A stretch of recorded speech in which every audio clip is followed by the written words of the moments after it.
बहुत साल पहले की बात है। जयपुर में एक बहुत बड़ा जंगल था। वो जंगल इतना सुंदर था कि उसे शब्दों में व्यक्त नहीं किया जा सकता। वहाँ सभी जानवर मिलजुल कर रहते थे। जंगल के बीचों बीच एक खूबसूरत तालाब भी था। उस तालाब में बहुत सारा मछली, कछुआ रहते थे। वो भी मिलजुल कर रहते थे। उन सभी के बीच एक मगरमच्छ भी था। उसका नाम था घंटू। उसे अपने आप पर बहुत घमंड था। वो खुद को पानी का राजा मानता था। वो सबसे अक्कड़ कर बात करता था। वो किसी भी जानवर के साथ अच्छा व्यवहार नहीं करता था। अच्छी तरह से बात भी नहीं करता था। एक दिन एक तोता पेड़ पर बैठकर फल खा रही थी और गलती से झूठा फल तालाब में गिर गया। ये बात घंटू मगरमच्छ को बिल्कुल पसंद नहीं आई। वो तोते के ऊपर चिल्लाने लगा। अरे ए तोता, तेरी इतनी हिम्मत! मेरे तालाब में झूठे फल गिरा रही हो। जल्दी चला जा यहाँ से, नहीं तो मैं तुझे खा जाऊंगा। तोता बेचारी उड़कर वहां से चली गई। तोते के जाने के थोड़ी देर बाद एक भालू उस तालाब में पानी पीने आया।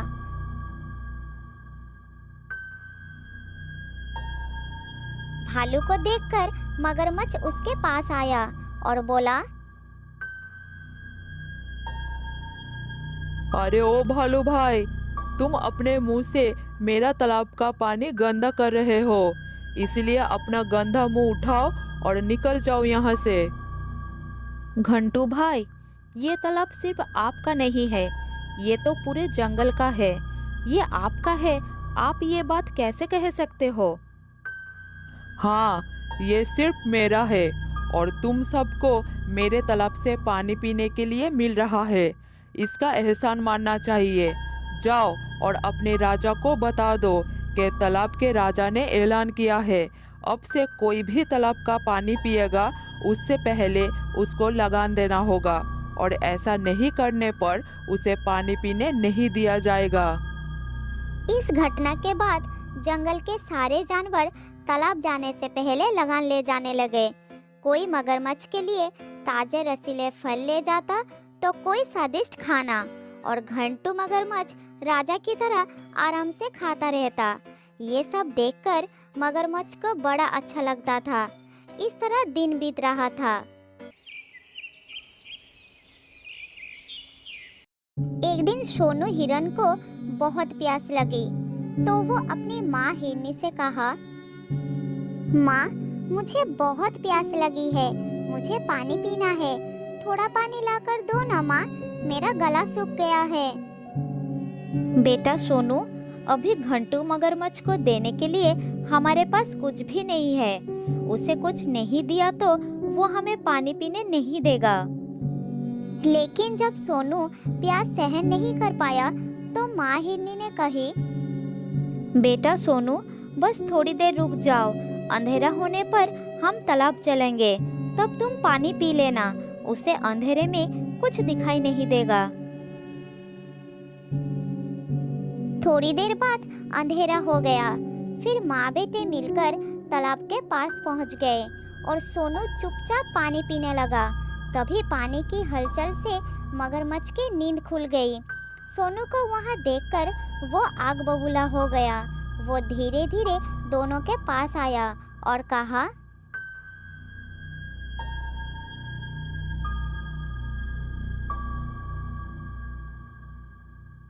क्यों रे हिरन, तेरा इतना दुस्साहस!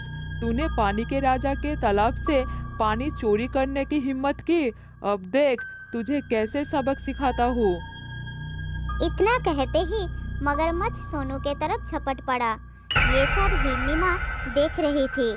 मगरमच्छ जैसे ही सोनू के ऊपर झपटा तब माँ हिरनी बीच में आ गई। उसने सोनू को तो बचा लिया, लेकिन खुद मगरमच्छ के जबड़े में फंस गई। ये देखकर सोनू जोर जोर चिल्लाने लगा। चिल्लाने की आवाज़ सुनकर आसपास के जानवर इकट्ठे हो गए। इतने सारे जानवर को देखकर मगरमच्छ हिरनी को छोड़कर चला गया।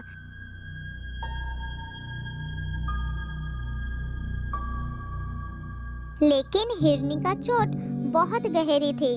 दर्द उसके लिए असहनीय हो रहा था। दर्द सहन कर माँ हिरनी ने अपने बेटे सोनू को कही, बेटा, अपना ख्याल रखना। शायद अब मेरे जाने का समय आ गया है। संभल कर रहना मेरे बच्चे। तुझे अकेला छोड़कर मरने के बाद भी मुझे शांति नहीं मिलेगी। नहीं माँ, तुम मुझे छोड़कर मत जाओ। तुम चले जाओगे तो मेरा क्या होगा? कौन ख्याल रखेगा मेरा? कौन खिलाएगा? तुम मुझे छोड़कर मत जाओ माँ। तुम्हारे बिना मैं जिंदा नहीं रह पाऊंगा। अपनी माँ की हालत देखकर सोनू जोर जोर से रोने लगा। तब उसकी माँ उसे कहती है, सोनू बेटा, मैं हमेशा तुम्हारे साथ रहूंगी। तुम्हें अकेला कभी नहीं छोड़ूंगी। मुझे याद करके कभी दुखी मत होना। हमेशा ये सोचना कि तुम्हारा माँ तुम्हारे साथ ही है। माँ हिरनी अपने बेटे सोनू से बात करते करते हमेशा के लिए अपनी आंखें बंद कर ली। सोनू बहुत दुखी हुआ।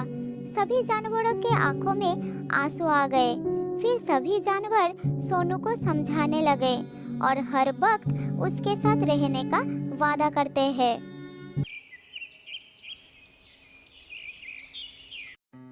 एक दिन सोनू खाने की तलाश में जंगल में घूम रहा था। तभी उसने देखा कि एक गाय पेड़ के एक डाली के नीचे दबा हुआ है। तब सोनू ने गाय के पास गया और कहा, अगर मैं हाथी जैसा ताकतवर होता तो चुटकियों में डाली को हटा देता। इस गाय को बहुत दर्द हो रहा है।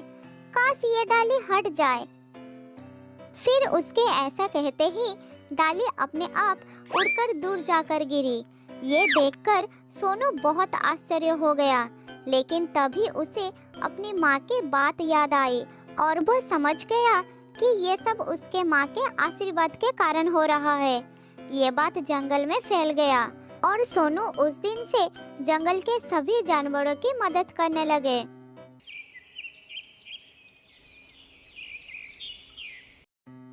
इस तरह वह हर दिन जंगल के सभी जानवरों की मदद करता रहता था और शाम होने पर वो थका हारा घर लौटता था।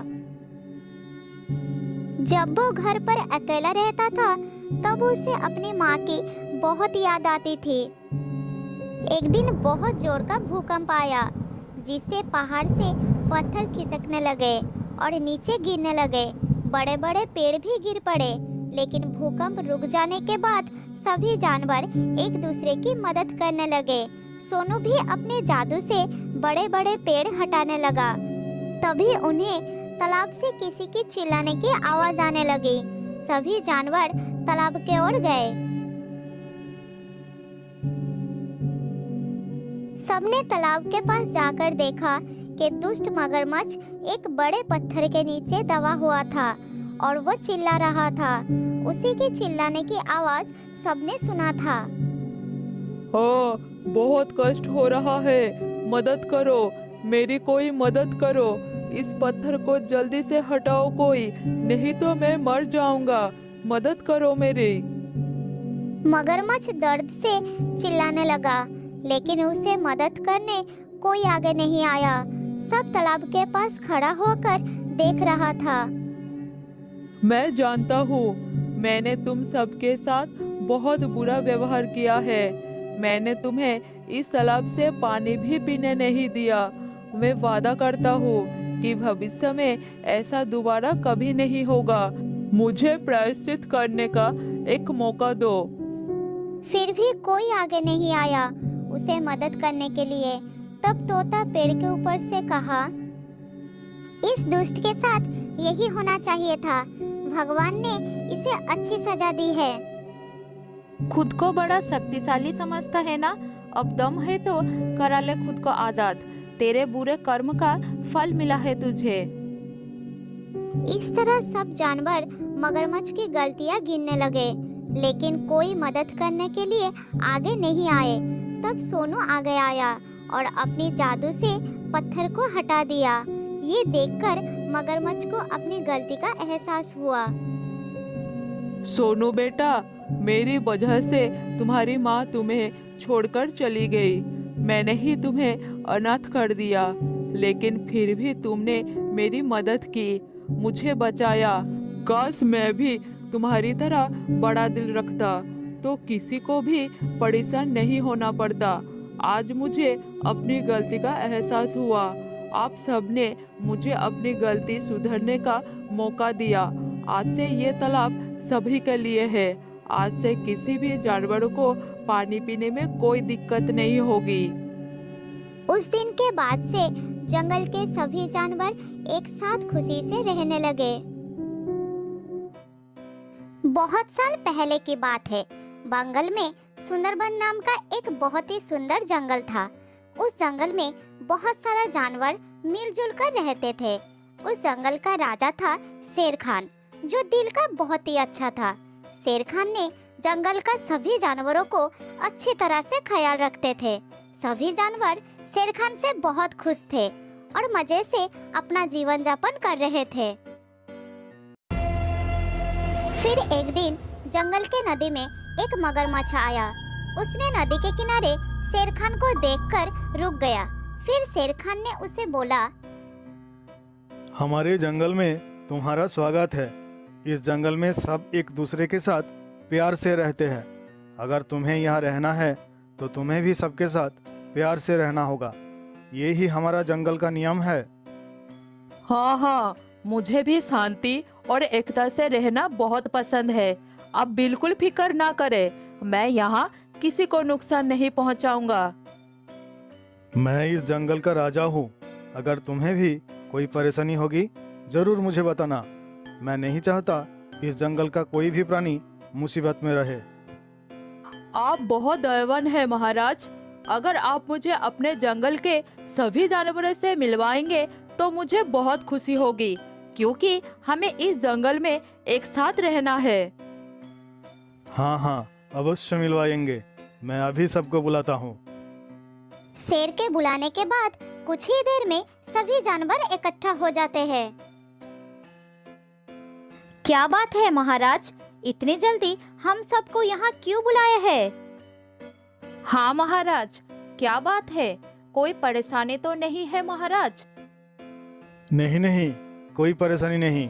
मैं तुम सभी को जंगल के नए सदस्य के बारे में बताने के लिए बुलाया हूँ। नया सदस्य? वो कौन है? क्या वो आज ही इस जंगल में आया है? शेर खान ने मगरमच्छ की तरफ इशारा करते हुए बोलते हैं, ये है हमारे जंगल के नए सदस्य। ये आज ही इस जंगल में आया है।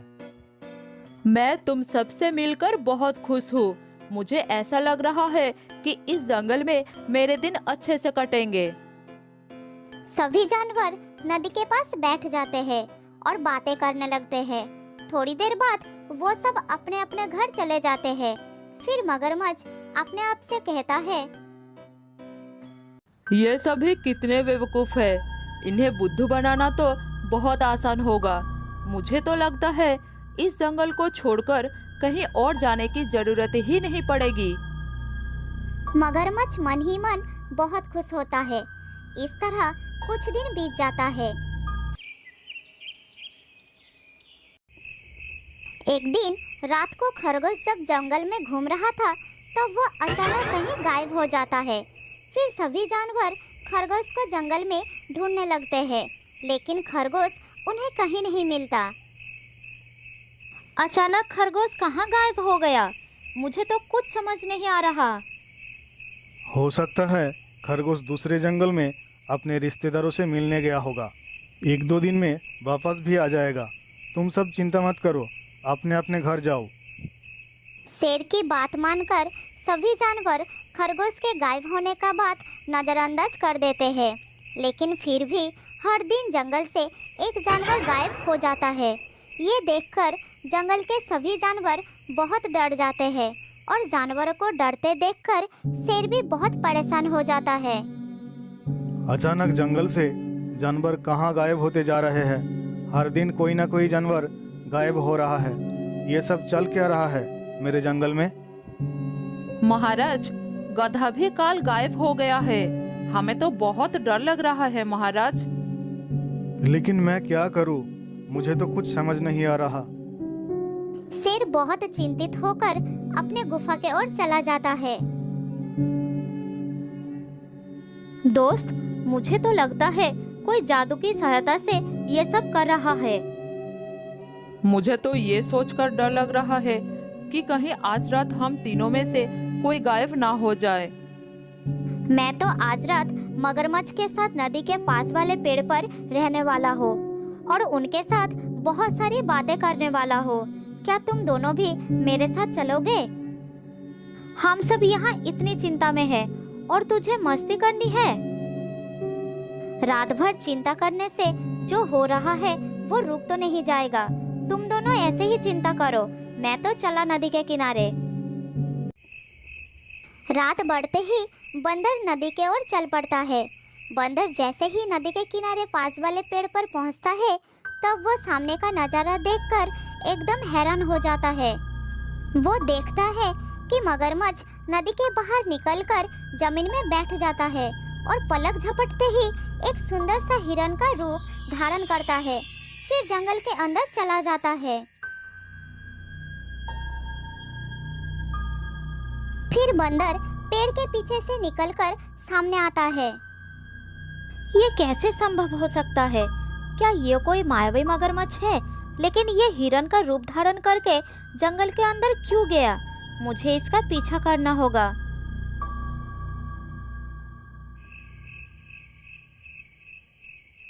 उसके बाद बंदर हिरन का पीछा करता है। पीछा करते करते बंदर जंगल के बहुत अंदर चला जाता है। थोड़ी देर बाद वो मायावी हिरन शेर खान के गुफा के सामने रुक जाता है। बंदर झाड़ियों के पीछे छुपकर चुपचाप बैठा रहता है। ये हिरन महाराज के गुफा के सामने रुक क्यों गया है? आखिर ये चाहता क्या है? कुछ देर हिरन शेर खान के गुफा के सामने ऐसे ही चुपचाप खड़ा रहता है। थोड़ी देर बाद शेर खान गुफा से निकलकर हिरन के सामने आता है। बंदर सारी घटना झाड़ियों के पीछे छुपकर देखता है। तुम कौन हो और इतनी रात में मेरे गुफा के सामने क्या कर रहे हो? महाराज, कृपया मुझे मारकर खा लीजिए। मैं जीना नहीं चाहता महाराज। ये तुम क्या बोल रहे हो? मैं तुम्हें तुम्हारे कहने पर क्यों खाऊंगा? महाराज, मैं अपने जीवन से बहुत दुखी हूँ, इसीलिए कृपया मुझे खा लीजिए। नहीं, मैं ऐसा नहीं कर सकता। मैं इस जंगल का राजा हूँ और प्रजा को पालन करना मेरा धर्म है, इसलिए मैं तुम्हें नहीं खाऊंगा। महाराज, मुझे मेरे दर्द भरे जीवन से आज़ादी चाहिए। आप इसका मेरी मदद समझकर ही कर दीजिए। कृपा करिए महाराज, इस प्रजा पर कृपा करिए। जब भोजन का इतना अच्छा प्रस्ताव सामने से आ ही रहा है तो मुझे भी ज़्यादा नहीं सोचना चाहिए। वैसे भी ये अपने जीवन से दुखी है, इसे मारकर मैं इसकी मदद ही करूँगा। फिर कुछ देर सोचने के बाद शेर खान हिरन से बोलता है, ठीक है, मैं तुम्हारी मदद करने के लिए तैयार हूँ। धन्यवाद महाराज। चलिए नदी के पास चलते हैं। नदी के पास? लेकिन क्यों? मैं तो यही तुम्हारी मदद कर सकता हूँ। वो इसलिए कि मैं अपने जीवन को अपनी इच्छा से त्याग दे रहा हूँ। नदी में स्नान करके मैं थोड़ा शुद्ध हो जाना चाहता हूँ। शेर खान हिरन का बात मान लेता है और उसके साथ नदी की तरफ चल पड़ता है। बंदर भी चोरी छुपे उन दोनों का पीछा करता है। नदी के पास पहुंचकर हिरन शेर खान से कहता है, हम जंगल के कितने अंदर से चलकर यहाँ आए हैं। आप जरूर थक गए होंगे, क्यों ना आप पहले थोड़ा पानी पी ले महाराज। हाँ, तुमने ठीक ही कहा। मैं बहुत थक गया हूँ, थोड़ा पानी पी लेता हूँ। शेर खान जैसे ही पानी पीने के लिए नदी की तरफ बढ़ता है, तभी हिरन रूप बदलकर मगरमच्छ बन जाता है। वो शेर पर हमला करने ही वाला था। ठीक उसी समय बंदर पेड़ के ऊपर से चिल्लाकर शेर खान को सावधान कर देता है। महाराज, सावधान हो जाइए, जल्द ही पीछे मुड़िए। दुष्ट मगरमच्छ आपके ऊपर हमला करने वाला है। शेर खान जल्द ही पीछे मुड़कर देखता है कि हिरन के जगह वो मगरमच्छ खड़ा है। शेर के पीछे मुड़ते ही मगरमच्छ फिर से हिरन के रूप ले लेता है। ये सब देखकर शेर खान हैरान हो जाता है। फिर वो कहता है, ये सब क्या चल रहा है मेरे जंगल में? कौन हो तुम? महाराज, ये एक दुष्ट मायावी मगरमच्छ है जो हिरन का रूप बदलकर आपके पास आया था, जिससे वो आपका शिकार करके अपना भोजन बना सके। मुझे तो लगता है कि जंगल में बाकी जानवरों की गायब होने के पीछे का कारण भी यही है। हम सब तुम्हें विश्वास करके यहाँ हमारे साथ रहने का मौका दिया और तुमने हमारे साथ विश्वासघात किया। ये हमारे दोस्तों को खा गया महाराज, इसे तो मार देना चाहिए। नहीं, हम इसे नहीं मारेंगे। सजा देने से बड़ा काम माफ करना होता है। हम इसे आज़ाद कर देंगे। आज से ये हमारे साथ जंगल में नहीं रहेगा। शेर खान के ऐसा कहते ही तेज रोशनी चमकती है और हिरन वापस मगरमच्छ में बदल जाता है। फिर मगरमच्छ कहता है, आपका बहुत बहुत धन्यवाद महाराज। आपने मुझे सदियों पुराने श्राप से मुक्त करवा दिया। कैसा श्राप? और तुम्हें श्राप क्यों मिला था? कई वर्षों पहले मेरी वजह से नदी में नहा रहे एक साधु घायल हो गए थे। नाराज होकर उन्होंने मुझे श्राप दिया था कि जब तक कोई जानवर मेरी गलती होने के बावजूद मुझे हृदय से माफ नहीं करेगा, तब तक मैं श्राप से मुक्त नहीं हो सकता। आज आपने मुझे माफ करके उस श्राप से मुक्त कर दिया। शेर खान उसे माफ तो कर देता है, लेकिन उसे जंगल में रहने की अनुमति नहीं देता। फिर मगरमच्छ उस जंगल को छोड़कर चला जाता है। एक घने जंगल के बीचों बीच एक नदी बहती थी। उस नदी में एक बूढ़ा मगरमच्छ रहता था। बूढ़ा होने के वजह से वो शिकार नहीं कर पाता था। एक दिन उसे जोरों की भूख लगी। उसने सोचा, नदी के बाहर जाकर तो शिकार करना मुश्किल है। नदी में ही मछली खा के पेट भर लेता हूँ। मेरे पास कोई और विकल्प नहीं है।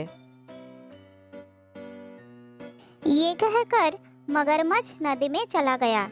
जैसे ही वो मछली पकड़ने लगा, मछली उसके हाथ से निकल जाता था।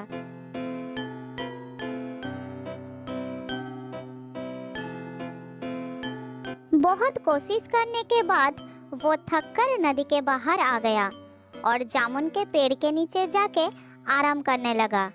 उस पेड़ पर एक बंदर जामुन खा रहा था। मगरमच्छ की नजर बंदर पर पड़ी। उसने उससे पूछा, बंदर भाई, तुम क्या खा रहे हो? जरा मुझे भी कुछ दोगे? बहुत भूख लगी है भाई। मैं तो पेड़ पर नहीं चढ़ सकता, इसलिए तुम नीचे फेंक दो। ये जामुन है, बहुत मीठा फल है। ये लो, तुम भी खाओ।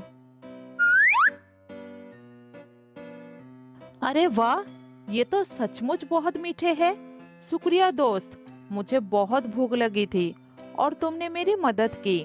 तुम तो बहुत अच्छे हो। मुझे बहुत खुशी होगी अगर तुम जैसा मेरा कोई दोस्त हो। मेरा कोई दोस्त नहीं है, क्या तुम मेरे दोस्त बनोगे? हाँ हाँ, क्यों नहीं। आज से तुम मेरे दोस्त हो। मैं इसी पेड़ पर रहता हूँ। तुम्हें जब भी भूख लगे मुझसे कहना, मैं तुम्हें जामुन तोड़कर दे दिया करूँगा। इस तरह मगरमच्छ रोज उस नदी के किनारे आता और बंदर उसे जामुन खिलाता। दोनों खूब मस्ती करते थे। वो अब बहुत अच्छे दोस्त बन चुके थे। कभी मगरमच्छ पेड़ के पास आकर खेलता और कभी बंदर मगरमच्छ की पीठ पर बैठकर नदी की सैर करता। बंदर भाई, मैं ये जामुन अपने पत्नी को भी खिलाना चाहता हूँ। तुम मुझे थोड़ी जामुन तोड़कर दे दो ना, मैं अपने साथ ले जाऊंगा। इतना मीठा जामुन वो कभी नहीं खाया। आज मैं उसे खिलाना चाहता हूँ, वो बहुत खुश होगी। अभी तोड़कर देता हूँ, तुम मुझे उस पेड़ के पास ले चलो। बंदर ने पेड़ पर चढ़कर मगरमच्छ को जामुन तोड़कर दे देता है और मगरमच्छ जामुन लेकर चल पड़ता है। जामुन लेकर वो नदी के दूसरे किनारे पर पहुंचा। उधर उसकी पत्नी धूप में अपने घर के सामने बैठी थी। अरे देखो, मैं तुम्हारे लिए क्या लाया हूँ। ये जामुन फल है। ये मेरे दोस्त बंदर ने तुम्हारे लिए भेजा है। ये बहुत मीठा है, खा कर देखो। अरे वाह, ये जामुन तो बहुत मीठे हैं, पर कब तक ये जामुन खा खा कर गुजारा करोगे? सोचो ना, ये जामुन तो बहुत मीठे हैं और तुम्हारा दोस्त बंदर तो रोज ये फल खाता है, तो वो कितना मीठा होगा। हाँ हाँ, वो बहुत अच्छा है। वो खुद भी खाता है और मुझे भी खिलाता है।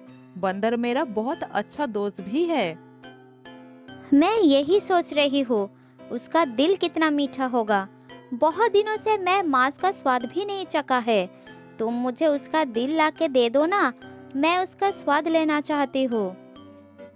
पत्नी की इस बात को सुनकर मगरमच्छ सोच में पड़ जाता है। थोड़ी देर बाद अपनी पत्नी से कहता है, नहीं नहीं, मैं ये कैसे कर सकता हूँ। वो मेरा दोस्त है। मैं उसके साथ धोखा कैसे कर सकता हूँ। अगर मैं उसका दिल ले आया तो वो मर जाएगा। उसने मुझे खाना खिलाया था और अब मैं तुम्हारे लिए उसके ही जान ले लूँ। ये काम मुझसे नहीं होगा। मुझे कुछ नहीं सुनना, मुझे बस उस बंदर का दिल चाहिए। जाओ, मुझे ला कर दो, वरना मैं अपनी जान दे दूंगी। नहीं नहीं, ऐसी बात मत करो। अगर तुम मर जाओगे तो मैं भी जी नहीं पाऊंगा। मैं तुम्हें बहुत प्यार करता हूँ। तो फिर मेरी बात मानो और उस बंदर का दिल मुझे ला कर दो। मगरमच्छ अपनी पत्नी के बातें सुनकर मजबूर होकर चला जाता है। बहुत दुखी होकर वो बंदर के पास पहुंचा ताकि वो अपने घर चलने के लिए मना सके। बंदर भाई, मेरी पत्नी ने तुम्हारे दिए जामुन से खुश होकर तुम्हें खाने पे बुलाया है। चलो, आज तुम हमारे घर चलकर हमारे साथ ही भोजन करना। अरे वाह, ये तो बहुत अच्छा बात है। ठीक है, मुझे तुम्हारे घर ले चलो। बंदर ने मगरमच्छ के साथ चलने के लिए हाँ कर दिया और दोनों चलने लगे। दोनों दोस्त मजे से जा रहे थे। तब बंदर ने मगरमच्छ से पूछा, अच्छा दोस्त, तुम्हारे पत्नी खाने में क्या बनाने वाली है? तुम्हें केले बहुत पसंद है ना, इसलिए वो केले की सब्जी, पूरी, खीर बनाएगी। बस तुम्हारे लिए। सभी खाना तुम्हारा पसंद का है। अरे वाह, आज तो बढ़िया दावत होगी, मजा आएगा। मेरे मुंह में तो अभी से पानी आ गया।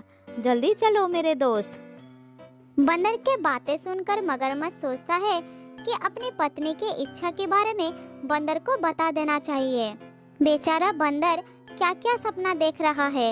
इसे तो पता भी नहीं कि मेरी पत्नी इसे ही पकड़कर खाने वाली है। क्या करूं? मैं बंदर को सारी बात बता देता हूँ। बंदर भाई, मैं तुम्हें एक बात बताना चाहता हूँ। मेरी पत्नी तुम्हारे दिल को खाना चाहती है। मुझे माफ कर देना दोस्त।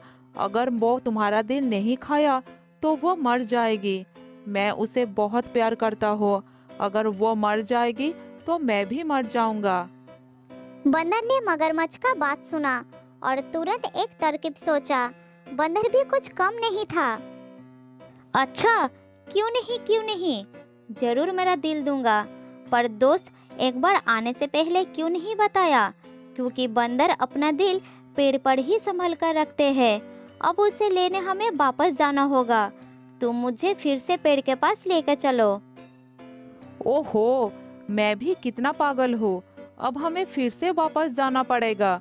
अच्छा ठीक है, चलो हम चलकर तुम्हारा दिल ले आते हैं। खाली हाथ गए तो वो मेरा दिल निकाल के खा जाएगी। मगरमच्छ बंदर को वापस पेड़ तक ले आया। बंदर जैसे ही अपने पेड़ के पास पहुंचा, तब वो कूदकर पेड़ पर चढ़ गया और मगरमच्छ से बोला, अरे मूर्ख, क्या कोई दिल बाहर निकाल कर भी जिंदा रह सकता है? मैंने तुम्हें अपना दोस्त समझा और तुम्हें खाना खिलाया, तुम्हारी मदद की और तुमने मेरी दोस्ती का ये सिला दिया। अब ना ही तुम्हें जामुन मिलेगा और ना ही दिल। चलो भागो यहाँ से, इस पेड़ के नीचे कभी मत आना, मैं तुम्हारे चेहरा नहीं देखना चाहता। बंदर ने अपनी समझदारी से अपनी जान बचा लिया और मगरमच्छ को बेवकूफ़ी की वजह से दोस्ती और जामुन दोनों से हाथ धोना पड़ा। तो दोस्तों, इस कहानी से हमें क्या सीख मिलती है?